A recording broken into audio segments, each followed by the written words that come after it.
Imagine opening your crypto wallet and seeing $138 million instead of $1.38. This just happened in South Korea and is one of the craziest mistakes ever made in crypto. So this happened last week on South Korean crypto exchange Bitfarm, and I'm on their website now. As you can see, it's a pretty standard exchange, what you'd expect to see from an English or American exchange. You can do all the the normal things. You can add your wallet on there, you can exchange fiat for crypto, you can exchange crypto for different other coins, and it's just a standard site. But what they was doing, they was offering a reward to their customers. So they was meant to send 2001, which is equivalent to $1.37 or £1. And instead of sending this 2001, they actually sent 2,000 Bitcoins to each person. And this was sent to 695 customers, totaling 620,000 Bitcoins worth around 40 billion US dollars. And each customer got around 140 million US dollars each. This is Christmas come early. I want to know in the comments, what would you do if that money landed in your crypto wallet? But we're going to have a look at what happened now. So I'm on the BBC News site. South Korean crypto firm accidentally pays out $40 billion in Bitcoin. Said it had restricted trading and withdrawals for the 695 affected customers within 35 minutes of the glitch. So basically, they pretty much shut down all operations within their crypto exchange.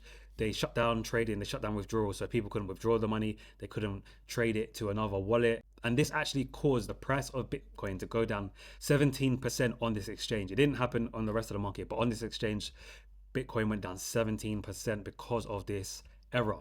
So what happened to the unrecovered funds, and would you be able to keep them legally if you was able to transfer this out of your wallet? So like I said, 99.7% of the Bitcoin got recovered. So there's still 0.3% missing, which actually adds up to $130 million, which is close to the amount that each person got. Each person got 2,000 Bitcoins, which is worth at the time was around $138 million. So it kind of lines up with one person still keeping the Bitcoin. Maybe one person transferred it into another wallet quick enough and withdrew it. But theoretically, if this happened, would they be able to legally keep the Bitcoin? So the answer is no. Most countries have an unjust enrichment doctrine, and this is not any different in South Korea. So keeping money you know is not yours is illegal in most countries, including South Korea. This applies even if the error wasn't your fault. Recipients have duty to return mistakenly received funds. So this actually happens a lot within the banking world. People get transferred money. You might get transferred £3,000 instead of £300, maybe from your employer, maybe from the bank itself. And you legally have to return these funds.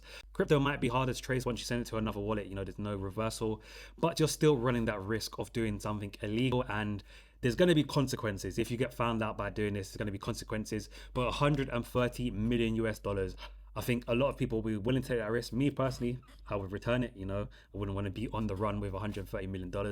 I would rather just return it, have that stress off my back. But let me know in the comments if you would keep the money, if you would return it. Follow me for more daily content. I'm broke, baby.